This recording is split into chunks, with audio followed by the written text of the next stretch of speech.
from him. Okay, we're going to start slowly.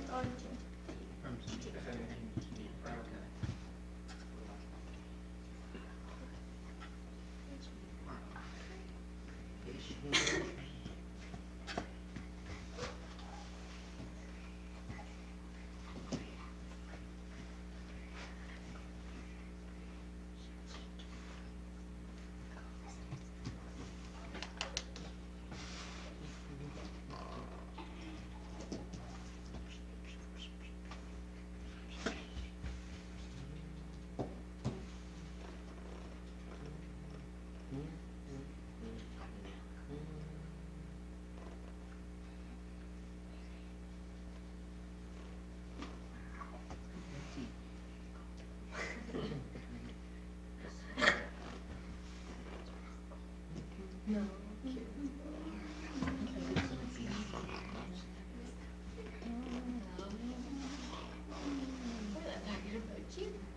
Bookie's Jay. Becca's Kyla. All right, guys. Well, we're going to go ahead and start our study here tonight. You have reddish. Other people must be sick or out of town or something, or Out of doing town. something else other than. What's town? We should So bring our whole let's stand family. and let's We should bring our whole family then, Dad. bless Hashem for our study here tonight. Okay. Everybody got their Kiddush cup? Yep, you get home today.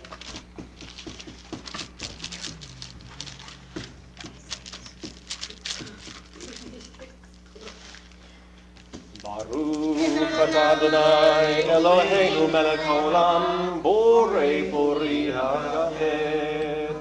Baruch atah Adonai Eloheinu melech haolam asher noten Torah emet u'besorot Yeshua le'amo Yisrael u'lechol ha'amin al yadei v'eno Yeshua HaMashiach Adonenu. Amen. Blessed are you, Lord our God, King of the universe, who creates the fruit of the vine. Blessed are you, Lord our God, King of the universe, who gives the Torah of truth and the good news of salvation to his people Israel and to all the peoples, through his Son, Yeshua the Messiah, our Lord. Amen. L'chaim b'Yeshua. All right. So we are here studying for the Brit Chadashah study, the study of the New Covenant in light of the apostolic writings, the Ketuvei. And we are starting in Luke chapter 14 and our study here today. Everybody have their Bibles open to Luke chapter 14? Yep. Okay. Please sit and come in. I'll read the first 5 verses here. One Shabbat, Yeshua went to eat in the home of one of the leading Paroshim, and they were watching him closely. In front of him was a man whose body was swollen with fluid. Yeshua spoke up and asked the Torah experts in Paroshim, "Does the Torah allow healing on Shabbat or not?" But they said nothing. So, taking hold of him, he healed him and sent him away. To them he said, "Which of you, if a son or an ox falls into a well, will hesitate to haul him out on Shabbat?" And to these things they could give no answer. When Yeshua noticed how the guests were choosing for themselves the best seats at the table, he told them this parable. When are you invited by someone to a wedding feast? Don't sit down in the best seat, because if there is someone more important than you who has been invited, the person who invited both of you might come and say to you, "Give this man your place." Then you will be humiliated as you go take the place of the least important place. Instead, when you are invited, go and sit in the least important places, so that when the one who invited you comes, he will say to you, "Go on up to a better seat." Then you will be honored in front of everyone sitting with you. Because everyone who exalts himself will be humbled. Everyone who humbles himself will be exalted. Yeshua also said to the one who had invited him, "When you give a lunch or dinner, don't invite your friends, brothers, relatives, or rich neighbors, for they may well may well invite you in return, and that will be your repayment. Instead, when you have a party, invite poor people, disfigured people, the crippled, the blind. How blessed they will be that they have nothing which to repay you, for you will be repaid at the resurrection of the righteous. On hearing this, one of the people at the table with Yeshua said to him, How blessed are those who eat the bread in the kingdom of God. But he replied, Once a man gave a banquet and invited many people. When the time came for the banquet, he sent his slave to those who had been invited. Come, everything is ready. But they responded with a chorus of excuses.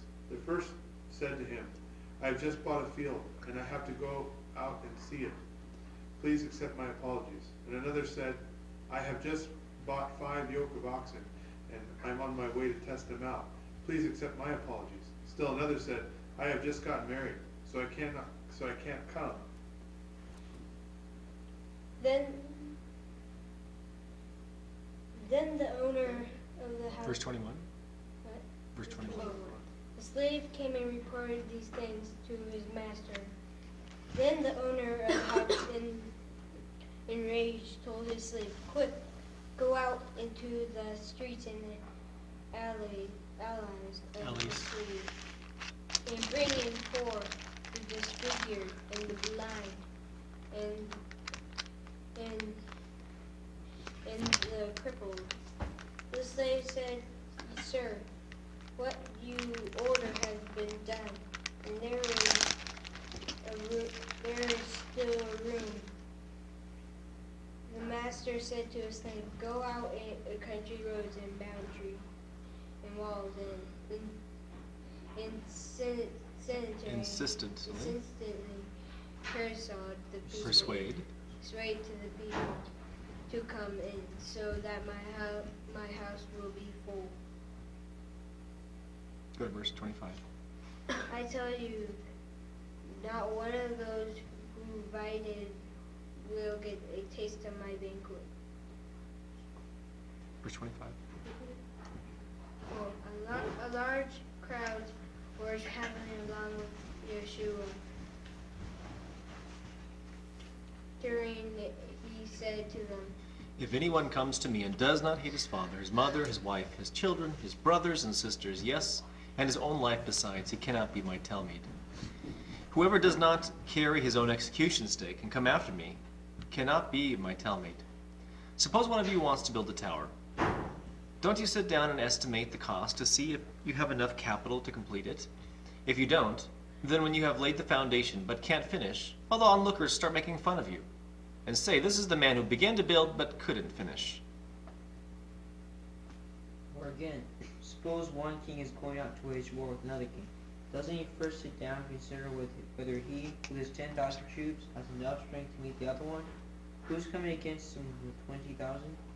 If he hasn't, and while the other is still far away, he sends a delegation, is that right? To inquire about terms for peace.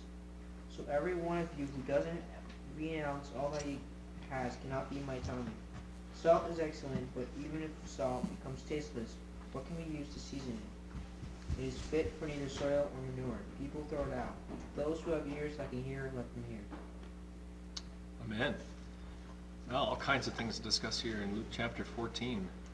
Any thoughts, questions, insights?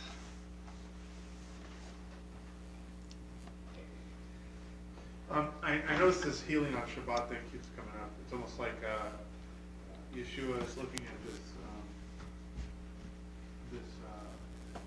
halakha, or this verdict that keeps being made by these parashim, that it's not okay to heal on Shabbat. Well, I just think it's kind of odd. I mean, how much healing is actually going on before Yeshua shows up? How many people are actually walking around miraculously healing people before Yeshua comes on the scene? Yeah. So it's almost like they just made the halakha right away so that they could accuse Yeshua of doing something wrong. Well, the halakha was just in general healing people, so whether it was a miracle or whether they were, Just wrapping somebody up with some gauze or something like that. Okay. Yeah, or giving them. So they just had to let, like, somebody broke their leg on Shabbat, they just hobbled around with a broken leg, or? Well, we have to understand too that, as we've talked about in the past, there were different sects of parashim, and they weren't all, homogeneous in regards to their theology and thought. They have a lot of things in common, just as Rav Shaul later, even after coming to faith, called himself a Parush, yet still have some majorly distinct differences between him and the other Parushim. And same with these guys. We talked about how in the past there's the two houses of thought in general amongst the Parushim, and they were the Beit Shammai and Beit Hillel. Beit Shammai was much more strict in everything. Sometimes that was good, like with divorce, that was really good. You should agree with them on those things. But otherwise, you had the House of Hillel, which was much more considerably liberal, and which is actually representative of most of Judaism today. And so this particular halacha of healing on Shabbat, this was something that was more reminiscent of the House of Shammai in their halacha. They had a much more strict standard on that. Today, I would say, in general, across the board when it comes to the Judaisms of today, including Orthodoxy, the various different forms of Orthodoxy, they have no problem healing on Shabbat, not whatsoever. Well, I think even so much so that somebody that's involved in emergency medicine, as long as they're rotating in and out of that spot, they're allowed to work in emergency medicine. And they have special halakha that helps to govern all that. Right. I mean, they don't, like you mentioned, they have special rotations, and a lot of them are on call. And probably they don't accept any money when they're doing that. There's actually I think there's like at least two Orthodox hospitals in Israel that handle all that according to the Torah, which I think that our hospitals would do well to probably look at that example. Of course, they're not all want to be observant of the Torah, but I know that it's possible. But I got something. Oh, I was just thinking, I don't think of that necessarily as Torah Shabbat Pei, but I think of that more as, and what I mean by that is the oral Torah. I actually think of that as actual written Torah, because you're doing good in the sense you're doing something as in the form of righteousness on Shabbat, and you're not receiving a cash payment for that, then I personally wouldn't think that would be working on Shabbat. Now, however, if you're again, that's my humble opinion, but if you were receiving cash payment for the things that say if you were working in a hospital, in an emergency room, and you were receiving a profit from doing that, I would start to question if your heart was in the right place to be performing those things other than voluntarily. You know what I mean? Yeah, exactly. It would have to be a total ministry, something that you would, if you had those skills, is something you would dedicate yourself to in ministry. I could see the person, donating, or the person who's being healed paying for maybe the supplies and things like that, but not the cost of the labor of the staff, because in that case, you're not doing, you're not being a tzaddik. You're just working in your normal job. Well, and really the money can be an issue in a certain context, but really, if somebody, let's just say somebody had the regular job at working at the hospital, and they worked most every Shabbat, but they didn't get any money for it, or they donated the money, that still wouldn't be acceptable. No, you would have to have some kind of a rotation where you're having at least several Shabbats that you're observing. And it would, and then I would have to say that, in Yeshua's day, did they have big hospitals? I mean, granted, we're much more modern today. I'm not sure that's so much of a good thing, but I don't know if all of our modern technology has made us that much better of a people, was what I'm trying to say. Well, you definitely heal better. But as far as being righteous, and living according to God's ways, and really that should be the focus. Right. We can live longer, but if we're living longer unrighteously, then what's the point? Exactly. So just extend a heathen life. So as always, and I know that sometimes to some as I've had this conversation, it just seems like comparing it to, the time of Yeshua is not realistic. I understand that. At the same time, whenever it comes to any issue, Yeshua is my rabbi. He determines halakha for me. Yeah. I, as is Talmud, I look at his example and I pattern myself at his example, and his example is always the answer, no matter, regardless of how ridiculous the word sounds to the world or how impractical it sounds. The fact is that Yeshua was the number one doctor and greatest healer on the face of the planet in history at any time ever. Absolutely. Was he in the hospital every Shabbat, knowing that he had that gift? He was never in the hospital. Let's say that, was he in some type of a sick person clinic? Was he? They brought the sick people to him. Yeah, and that's my point. Is that he had the ability to heal everybody. Right. He could sit there all day long on Shabbat and nonstop heal people. Right. Was that what he chose to do? Because he had that ability, did he feel like that was his responsibility to do that? No, absolutely not. In fact, the scriptures tell us that it was his habit to be at synagogue every Shabbat. Right. So even though he is the number one doctor Yeah. in all of the world, all of history, his habit was to go to the synagogue every Shabbat. So, but the fact is that with his example, he was on call. Right. So if there was an issue, he would fulfill the mitzvah, keep the Shabbat holy. But if there was an issue and someone was in desperate, serious need of help, they would bring him to him, Right. knowing that he had the gift of healing. Right.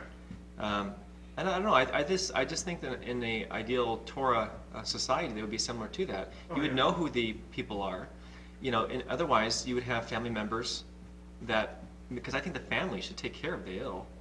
Right. You have family members that would probably share the responsibility of taking care of the person. Often it was the wives and the women that would do a lot of the nurse type of work, and the men would be responsible for leading their households in Torah. But you know what? You trumped all that with one phrase. Ideal Torah situation. There would be no sickness. There would be no... Well, I'm talking about in a where you have a Torah society, just like you did in Yeshua's day. Okay, yeah. Because this is how they operated. Right. So we know how Yeshua operated. We know how they did operate when there was a high level of observance of the Torah. Right. And I'm just saying that I think that we can still operate that way today. Yeah. And I think that it should be more of a communal care of the sick. And honestly, there's plenty of non-Torah observant people out there that are not going to be Torah observant tomorrow. Mm-hmm. That can take care of the stuff on Shabbat. Mm-hmm. They can run the hospitals. They can do all that stuff if they feel it's necessary. Exactly. And so those of us who are Torah observant, Mm-hmm. we can make it a point to tell our employers, this is a holy day for me. My book, the book that my God gave me Mm-hmm. to study, tells me that the punishment for me breaking this holy day, for not observing this holy day, is death by Mm-hmm. stoning. That's how serious it is to me. Yeah. Can you give me the day off? Well, yeah. And if you can't, I'll find an employer that can. You bring up a good point that there are. We're vastly outnumbered. Yeah. Maybe the 12% in this world, maybe 1%. Right. Probably much less than that. So yeah, I think that until God, establishes His kingdom on earth, where that percentage is going to go way up, Yeah. that the heathen of this world that don't care about God's ways can work on hospitals on Shabbat. Now, with that being said, I would still say, because it is lawful to heal on the Shabbat, and that is not only the standard for Orthodox Judaism today, but it was obviously Yeshua's standard, that if, I would say to my employer, listen, I can't be regularly scheduled on Shabbat, but if you are in dire need, an emergency need of medical personnel, I will concede to be on call. If there's an emergency and you need to call somebody, If you're out of staff completely, you got nobody else. I will come in as a volunteer. Right. And a volunteer only. Right. But that it can't be, you can't be doing that every Shabbat. Only if you need to schedule properly. Right. But if it is an emergency, Right. then I will come in. And I think that, regardless of how inconvenient or unrealistic that sounds, I believe that is the way of the Torah. I don't think it's inconvenient or unrealistic at all. Yeah. Because if you're upfront with your employer right off the bat, you know, it's all going to play out in the end, and God will provide. And you either believe God's going to provide, or you believe He's not going to provide. When I first got my job at Pacific, when I went in for the interview, and I straight up told them, I cannot work on Shabbat or any of the holy holidays of the Jewish people. I can't do it. I'm not going to do it. Yeah. If you don't want to hire me, then I'll find another employer that will. Yeah, that's what I did with the last job I worked for, the Davenport Hotel. Yeah. And they said, we're going to hire you under those conditions. Absolutely. Yeah. So, you know what? God provided. You just got to be brave enough to stand up for yourself. You do. Shalom. So yeah, so when it comes to these issues, Yeshua does tell us his halacha that it's okay to heal on Shabbat. Right. But some people will want to take that a little bit farther and want to completely ignore the rest of Yeshua's example, the example that he did attend, the synagogue every Shabbat, since that was his custom to do. Yet, he had no problem when someone brought someone to him to heal them on Shabbat. That was not a problem to do that. And so he gives the example. He uses the Torah as a mitzvah as an example here in verse 5. She comes down, please. It says, to them he said, which of you, if a son or an ox falls into a well, will hesitate to haul him out on Shabbat? And he makes other examples of this in other places about those who were with some type of a health issue, and he makes the point. He makes a Chova Homer argument. Nehemiah comes down, and the point being is that, listen, if you're going to take a ox out of a well, or you're going to take a donkey out of a ditch and other places he's talked about, how much more so this son or daughter of Abraham? Right.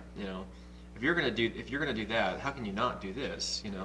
I'm giving you a much greater example of someone that needs to be caring for your brothers and sisters in Israel. Yeah, exactly.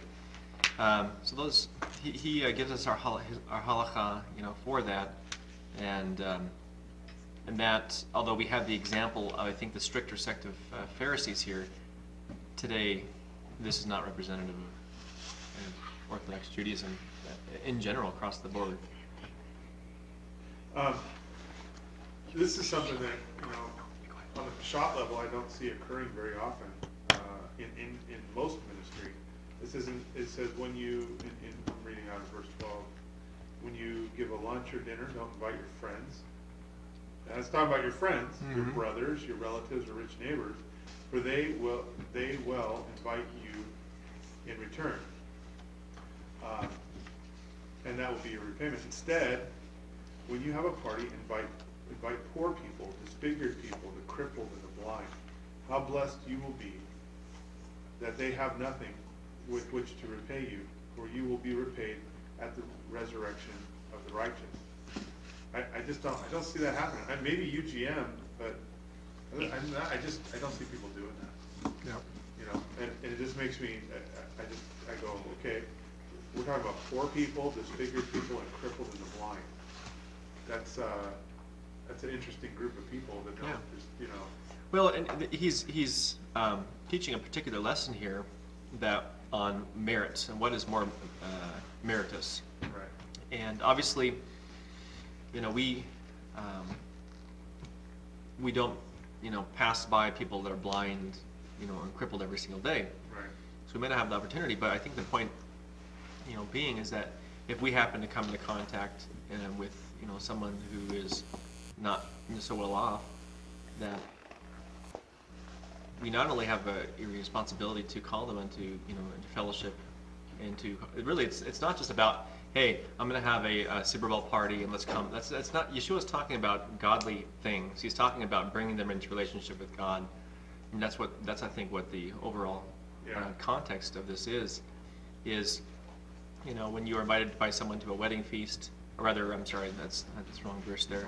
And verse. Let's see, where is this? Verse 12. Verse 12, yes. Verse 12 says, when you give a lunch or a dinner, you don't invite your friends, brothers, relatives, or rich neighbors. I think he's teaching us a lesson, because we have to ask the question, when we have, guys, I want you to be quiet. Okay? If that's again, you're in trouble. When you have a lunch or a dinner is he really saying to never invite your friends or family? No. No, he's saying what is more meritorious, what has more merit. That and he's teaching a particular lesson. This is something that Orthodox Judaism does teach too, in different ways. One of the ways they teach it is when it comes to taking care of the dead, and other areas of life as well. They teach that to take care of the dead and to guard the dead and to make sure that the dead are honored is one of the highest mitzvahs you can do, is because they can never repay you. Right. And it's the same exact point that Yeshua is making here, is that he's trying to tell us that, listen, you want to do a high mitzvah, do it for somebody that can't pay you back. He's not saying don't invite your friends or family to your dinners or shun them, and just, he's telling us, he's giving us priorities and he's giving us understanding for what is truly, what God sees as truly meritorious. Otherwise, we can give these dinners for our friends and family, and we can be hospitable. That's a good thing. But that's something that's not too uncommon for even the wicked to do. That doesn't really give us any gain in the kingdom of heaven. I've been involved with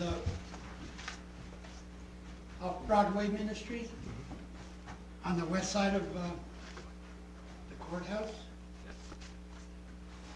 Really rough neighborhood.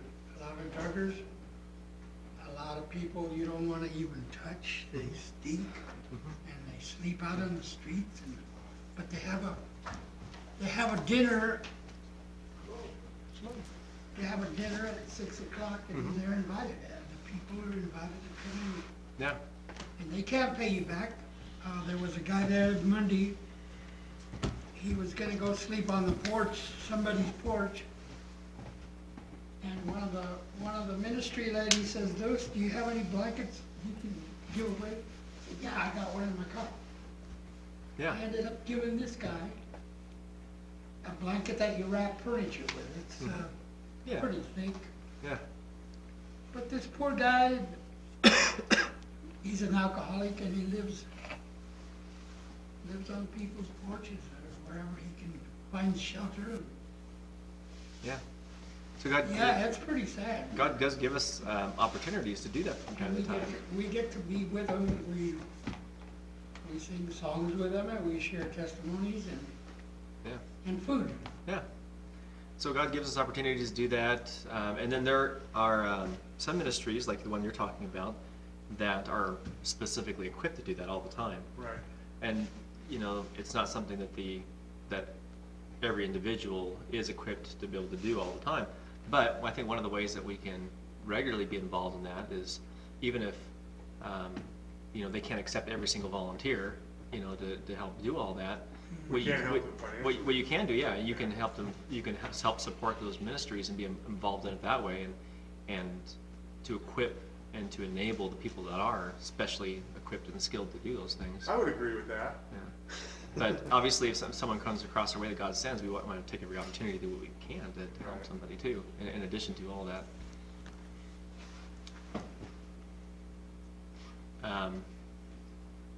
And then, of course, we see here in verses 7 through 10, Yeshua is teaching them a lesson as well in regards to honor and being humble.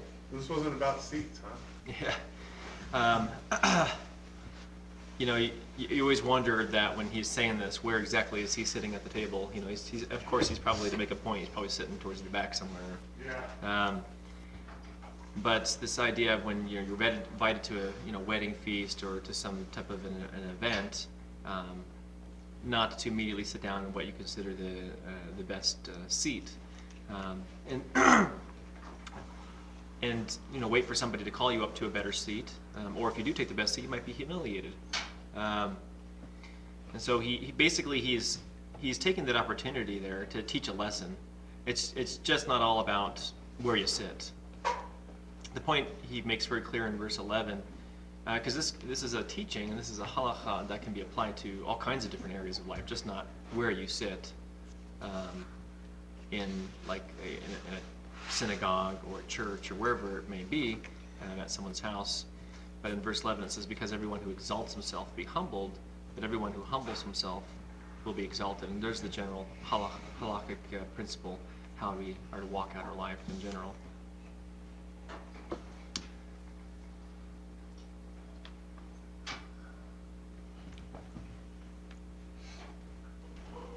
Yeah, I think this. I think that we can look at verses 12 and 13. We can kind of look back in retrospect as we're looking at 25, and 26 mainly, because obviously here Yeshua is not telling us to hate our father and our mother, because that would be a violation of the Torah very clearly, because it says that you should honor your mother and your father. And if he's saying you have to hate your mother and your father, then that would be a violation of that very clearly. Right, yeah. So that's obviously not what he's saying. He's saying something different there. And so even though it says anybody that comes to me and doesn't hate his father and his mother, his children, his brothers, his sisters, yes, his own life, he cannot be my Talmud. He's obviously talking in metaphors here. And so when we look at 12 and 13, and 14, we have to take that following context into consideration with good hermeneutics and go, okay, he's talking in metaphors here, so we got to really look a little bit deeper. We can't just take this at the Peshat level. Yeah. Well, we have to understand too that not only in the Greek but that we see here, but in the Hebrew as well, these terms they're not strictly translated to just one way. For example, we're Luke 14. In case you were wondering, I wasn't sure. I looked at the quick. If I say Ani ohev cafe, I'm saying I love coffee, but I'm not saying that I'm romantically in love and I'm not in a holy covenant of love with my coffee. Yeah. Because there is that context, right? With God and with our spouses. It's the same thing. It's the idea of liking something. And you can have something, you could even use the word hate. Oh man, I hate having to work on Sunday, you know? It's not like you're bitterly opposed to the death, or you're going to fight this major battle when you go into work. Dislike it. You just don't like it as much. Right. Because you're still going to do it, and you do it every Sunday. You do it whatever. Because you're happy to receive the pay. And you're Yeah, happy to go into but work. it's a figure of speech that's used here, and so even in the about preference. even in the Greek here, with this word miseo is it can mean to test something depending on the context, but it also can mean just simply to love something less. Yeah.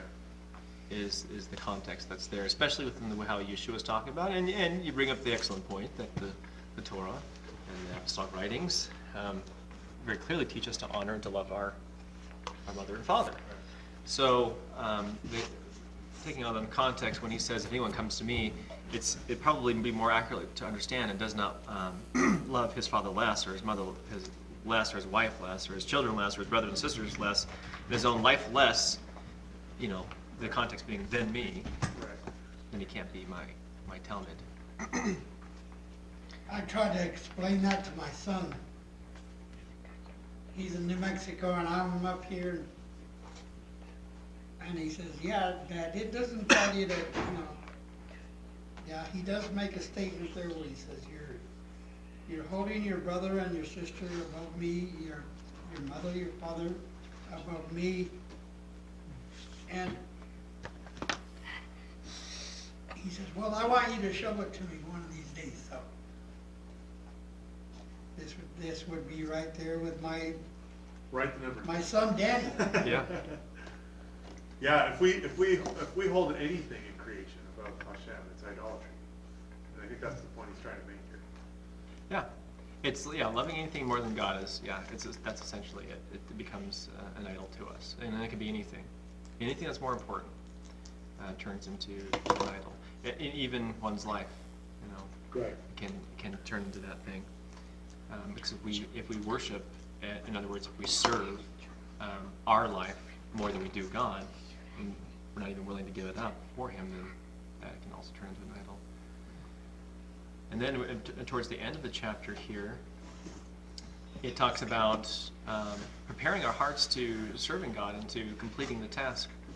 If you're gonna do it right. There's a lot of people that will get excited, and it could be. It doesn't even have to be necessarily about serving God. You see the people do this all the time. They get excited about some new hobby, or they do it with zeal, with passion for like a month or two, and then they're on to the next thing. That's me, totally, 100%. Well, you've been pretty faithful when it comes to serving God. Well, that's and different, learning. though. I have a different perspective on that. But I bring that point up is because there's a lot of people that do that same exact thing with God. See, I'm the opposite. I do that with a hobby, but not with God. They get very excited about serving God or studying or something like that, but it just quickly fizzles out, and there is no endurance in it whatsoever. And so this is what he's talking about when he says, someone, suppose one of you wants to build a tower, you sit down, you estimate the cost, and then aren't you going to first see it and plan to see it through, and he makes the point that if you don't and you lay this foundation, you start to do it and you just don't finish it, you're just going to look like a fool. And people are going to laugh at you saying, you started but you didn't finish. And there's no honor in that. I got a little story to tell that connect to that. Yeah. When I was in Nevada, I really got into fly fishing for 2 solid months. I read books on it. I had all the gear. I must have spent $1,000, $1,500 on all this fly fishing stuff. I had the vise for tying flies, the little vise that you use, and I was watching videos and practicing tying flies, and I was like, this is going to be my new lifestyle. I'm gonna fly fish. I'm gonna be the fly fisherman. The last time I went fly fishing, like I said, I was at it for like 2 months, and then it was like dead stop. And the last time I went fly fishing, I caught a sunfish about that big, and it was mid cast because I didn't even mean to catch it. The fly had been drug across the water because it's one of the techniques you use. You cast it out, the fly lands on the water, and then it kind of comes back mid cast, and you hope that a big trout will catch it while it's kind of moving on the water, because that's a natural movement for a fly. Well, a little sunfish grabbed onto that thing. Sucker was about that big, and when it came past it weighed down the line. Instead of pulling it all the way down in the water, there was enough weight on the line. It pulled the fish clear out of the water, and it stuck to my sock. I was wearing shorts, and so the hook actually went into my sock, and there was a sunfish on it, and it's flapping around on my sock. And the guys across the lake were laughing at me. I was like, that's not But you had that perfect cast. It was a nice cast, but I caught the wrong kind of fish, and I felt humiliated. I felt like this fool, that really gets into something and then just kind of just leaves it by the wayside, Well, when you see that, people will do that, and they'll get excited for a little bit, and they'll do it for a little bit, and then they, once the excitement and the novelty wears off, and the hard work begins. And the regular, the faithfulness sets in, having to be there and do all that. Most people, and when I say most, it's absolutely most by far, Like 99%. that drop off. They have no endurance when it comes to that. And after that, when God calls them and God's convicting them, they just come up with, literally, as Yeshua was talking about, a chorus of excuses. So you can see that during Yeshua's day, to this very day, it's the same issues. And it's a serious one because otherwise Yeshua wouldn't teach some pretty serious lessons, on it. But, for example, verse 17, God's putting together this banquet. He's saying, hey, guys, come, I have a special time for you. And really, there's lots of different ways we can look at this, but one of the many ways is, when we study the Word of God, and we're getting filled, we're feasting on His Word, and, not only do we have the biblical feasts that we can look at, but I think every time that we get together and we study, that can be looked at as a banquet. And he says, he sent a slave to tell those who had been invited, come, everything's ready. But they responded with a chorus of excuses. The first one says, I just bought a field, please accept my apologies. Another's talking about, I just bought 5 oxen, I need to go test them. I've just gotten married, and there's just, there's obviously that's just a sampling, but it's the whole spectrum of excuses why they can't do what, the king has called them to do. And so, in verse 21, although many were called, we see that they didn't, very few of them showed up, And the instruction is to go out into the streets and to call those who weren't initially called, or maybe those who, by a lot of people's standards, maybe aren't necessarily worthy to be called, but because those who were chosen in the beginning didn't respond. This is what happens. And I almost can feel Yeshua's frustration. And I think that's, like I said, I think that's been a problem from Yeshua's time to our time. I think it's a problem probably in most every single, and when I say most every, I'm assuming there's some awesome communities out there where they just love the Word of God and they want to get together and study. I'm assuming that that's the case. I'm sure there are. Yeah, it's not the case in our community.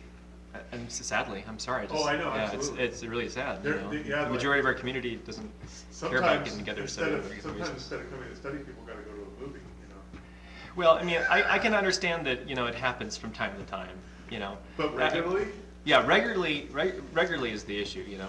I'm not trying to be judgmental.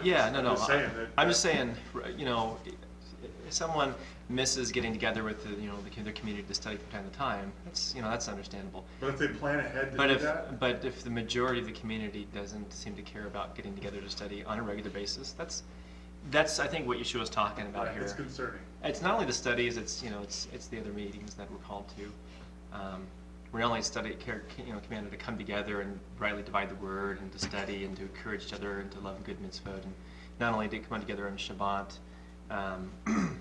but we're called to come together and worship with each other. These are all things throughout the week that God's people, the holy people of God, have always done. Well, if we look at the Shechim, they set a perfect example of that. They get together every single day and they praise and they worship and they study together. Yeah, the apostles did. Yeah. It's just obvious. Yeah. They're laying the example for us right there. You can read it right in the Brit Chadashah. But even if I think that it would be satisfactory even if if a godly community came together just a few times throughout the week. Exactly. Obviously on Shabbat and maybe just one or a couple more times. Well, like I said, during the week they set study the with each other. perfect example. Yeah, for you're us. right because the Scripture says they came together daily in the temple. Right. Yeah. And they studied with each other and they worshiped with each other. And it just makes me wonder if those who follow Hashem came together daily, we wouldn't have that temple to come to. Yeah. So it was an issue then, and it's an issue today. And like Yeshua was saying, everybody has some really good sounding excuses. Oh yeah. Oh, there's always great excuses why a community decides married, not to take these things seriously. I just got married. I need my 1 year with my wife to do nothing but pay attention to my wife. But in these verses, does it sound like Yeshua is satisfied with the excuses? No, he's not. Anyways, that's something that whenever I read through this passage, I'm like, I hear you, Yeshua. I feel you. Like, oh, man. I feel you very well. Yeah. I go around talking all the time. I'll say, dude, what would Jesus eat? What would he do? Yeah. What would he do in this situation? And I trap myself sometimes because I don't have the guts or the endurance to go through there, to stick to the word. And but you're challenging yourself. yeah, I'm challenging myself, and then I find out, man, you can't do nothing without him. Nothing. Only he can do it through You you. can't even promise your next heartbeat. Yep.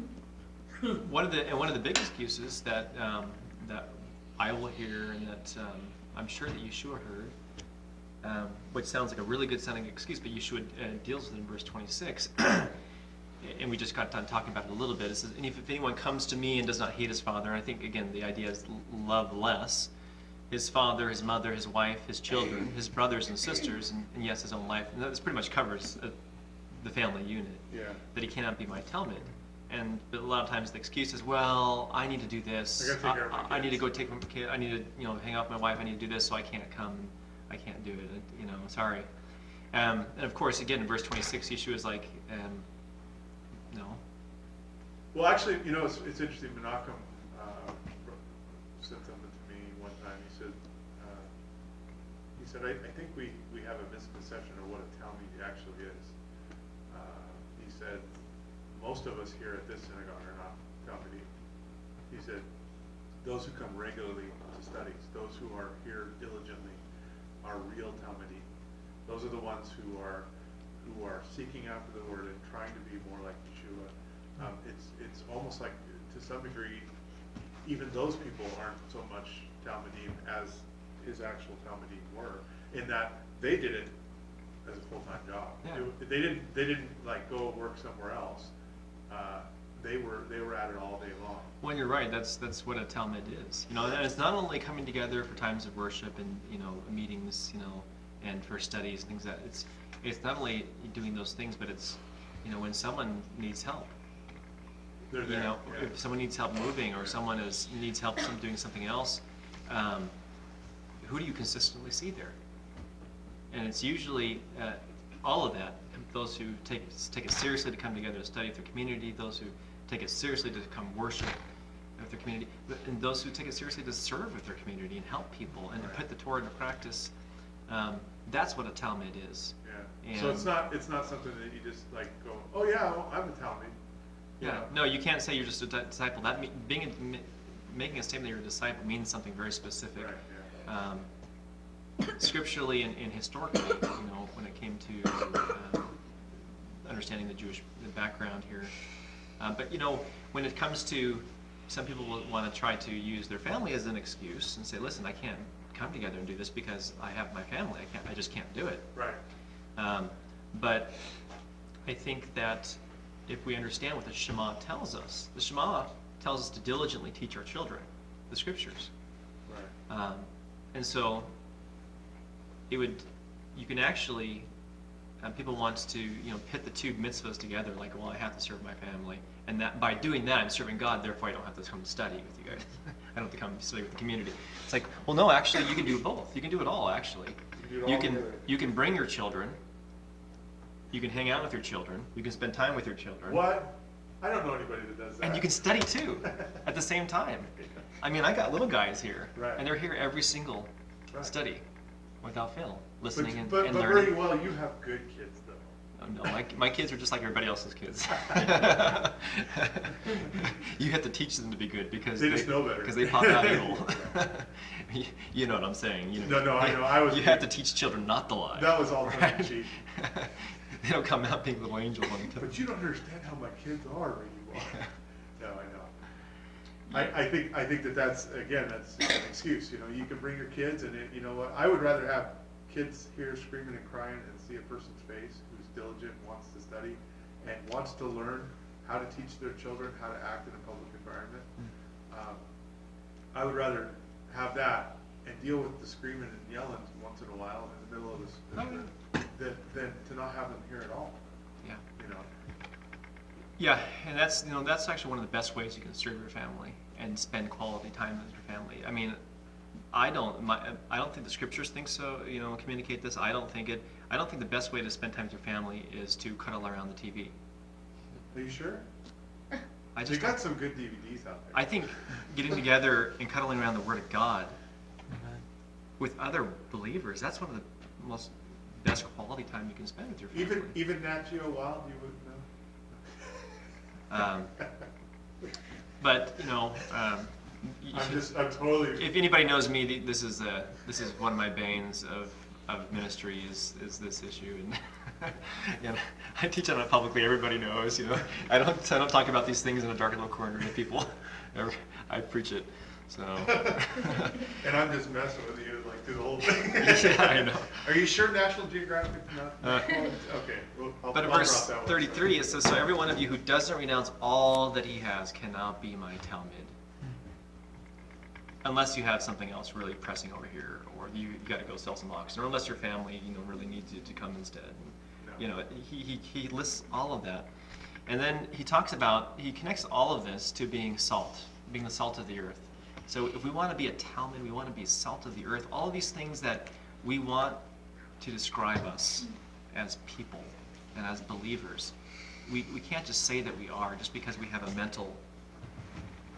words and rolling around in the right words and the right ideas in our head. if it doesn't get put into action, Yeshua tells us what that looks like. In verse 34, he says, salt is excellent, but even the salt becomes tasteless. What can be used to season it? But even if the salt becomes tasteless, what can be used to season it? It is fit for neither soil nor manure. People throw it out. Those who have ears that can hear, let him hear. He's saying, listen, guys, if you understand my gist, hear me. And not only that, but remember when in the Hebrew, when we hear, it's just not the word shama, like this basic shorish, three-letter root meaning to hear. It's the imperative. It's shema.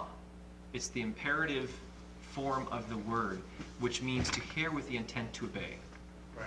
It is not just a mental cognizance of what I am telling you. He's saying, hear and obey. He who has ears, shema. That's what he's actually saying here. So if you're not obeying, you are not hearing. Right. Doesn't matter if you understand it.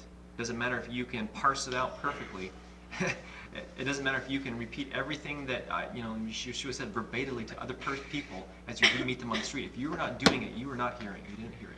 So that brings a whole new understanding to the idea of the man who doesn't even turn his ear to the Torah. Because if you're turning your ear to the Torah, you're obeying.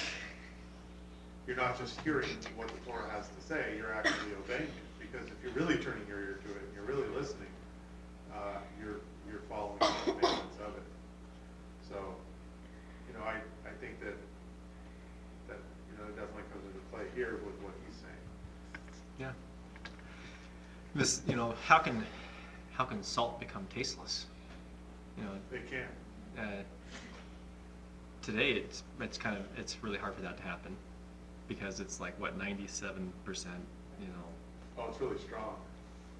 Pure or more pure. Well, yeah, I guess salt. if you mixed a bunch of other minerals in with it. Well, I think that he's teaching it based on what was done in his day, but not only that, but I think it connects it to us as mankind, because in that day, there was a number of different ways that the salt was harvested, but one of the common ways was for it to be mined out of the ground. Right. And so when this would happen, salt would not be this nice pure white salt that we're used to today. It usually had some type of a color, it was kind of yellowish. And so they did the best they could to separate it all, but inevitably had other minerals, kind of like dirt, Himalayan salt, stuff like that, in it, that over time would settle down to the bottom, and eventually, if you didn't maintain that salt, and get enough pure enough salt and maintain that salt, what would happen is eventually all you'd have left. It was these other base minerals. Oh, at the bottom of the which bowl. we call dirt. Yeah. So that's the salt he's talking about that they throw out, and Yeah. is it no good? It's not even good for soil. This is what would happen in those days. That makes sense. Then it would be thrown out. Because it's like dirt. So we shouldn't be bottom dwellers. Well, yeah, we don't want to be earthly, so to speak. We don't want to. We don't maintain that saltiness, and that saltiness, I believe, is in the context of obeying Hashem and hearing His words and obeying what Yeshua is telling us. That's how we maintain the saltiness. Otherwise, eventually, we can talk about it, we can think about it, but eventually, we just start settling with the dirt. So I guess the opposite metaphor of that would, in some way, be like the Dead Sea, which is constantly being fed water from the Jordan, and that water under the sun's rays gets more concentrated and becomes more and more salty, to the point where salt is exuding from the edges of it, and people would go and mine it from the edges. Yeah. So that's the that would be a much more pure source. That's the kind of saltiness that I think he wants us to be. He wants us to be this vessel that takes this water from the Word, this living water that comes from Yeshua, and allow Him to concentrate it within us to the point where it's exuding out of our pores, and people are coming. This is a seasoned man here. You know what I'm saying? And so in that way, we kind of need to be a little bit like the Dead Sea is. Not in the sense that it kills everything, but in the sense that it's seasoned so well that it just exudes from its very edges this salt and makes pillars of salt. And, that sounds more like that would be the opposite of what he's saying here. Yeah. Well, any other thoughts or insights or questions before we conclude our study today?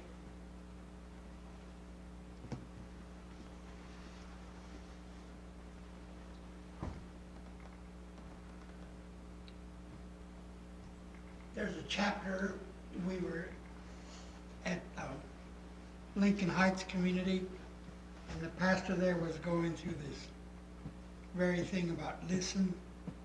Be careful how you listen, so that you listen with the intent to obey, and don't just listen because you're listening, but it's grabbing a hold. You're making what you hear work. Yeah, it's a big difference in concept.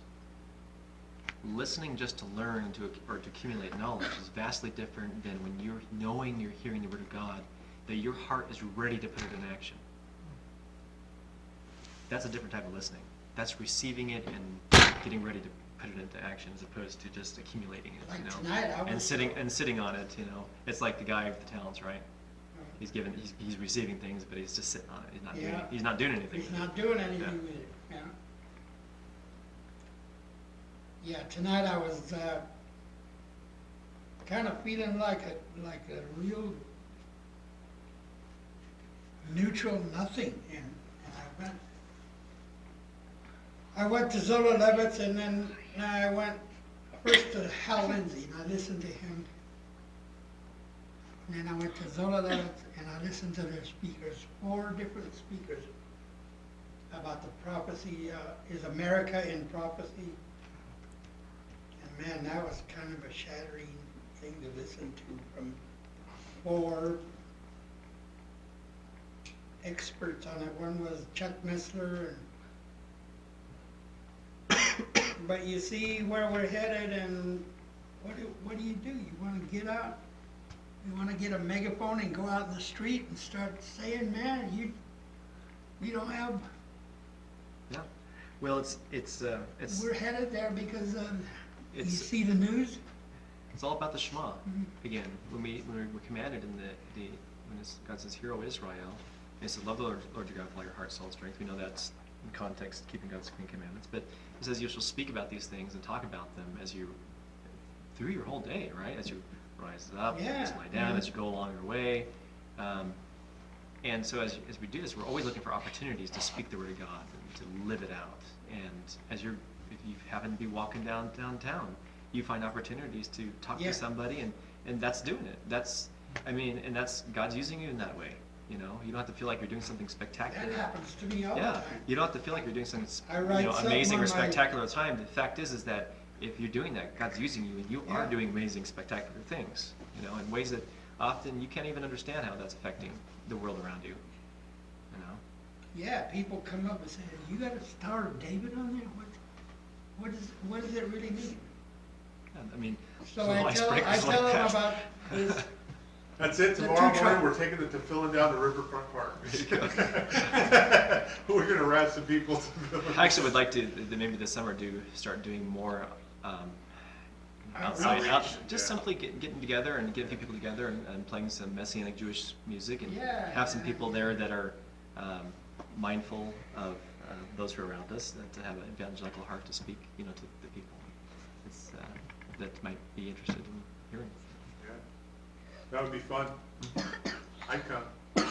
Yeah. And I'd play bass. Yeah. We've been building foundations here for quite a few years, and I did that I feel like Monday. Hashem We were is playing. kind of I was playing the drums, phases. and I make sure I got a mic right there because when I get inspired, I gotta give it to them. Yeah. Good. And I was explaining to them a few Hebrew statements that I'm always making,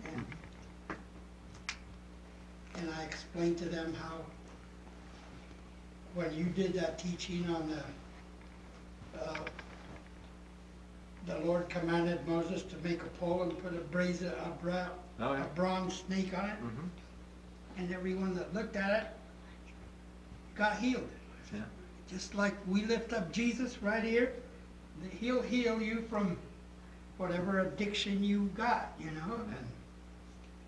I throw myself in there because I'm a very addictive person when it comes to wine and beer and well, whatever it is, we need to be constantly connected to Yeshua. He's our constant. He's like our constant source of healing. Even Twinkies? Twinkies. He's You're our addicted to constant Twinkies? source. You know, because he tells us apart from him, we can't do anything. Absolutely. So that when we get cut off from him, we start immediately going downhill. We start immediately dying in many different ways. Yeah. I think if left unchecked, I could probably eat myself to death with enough Twinkies. Yeah, please don't try to test that. I'm just kidding. Oh, of course you are. I am too. But I would like to see more and more Messianics going into the neighborhoods and everywhere, and Yeah.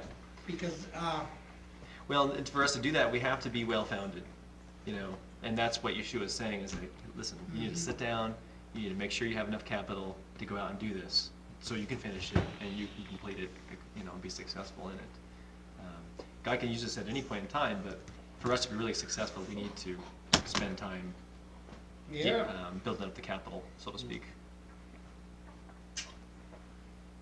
I think we're, Hallelujah. Well, if you'd like to close us in prayer. only about 10 minutes. Yeah.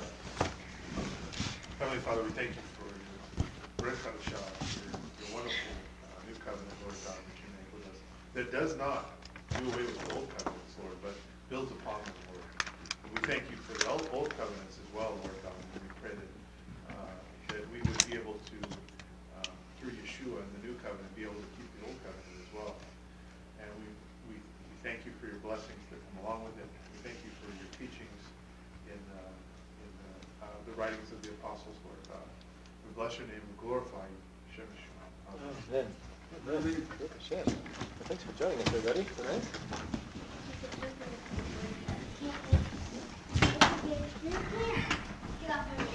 It's always a good thing to see God's people come together. Always a hurt.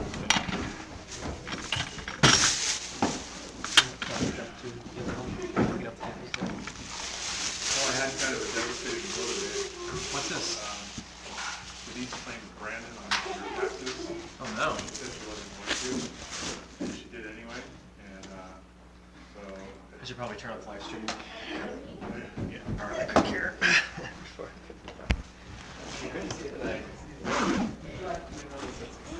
Oh, hey, I always say better late than never.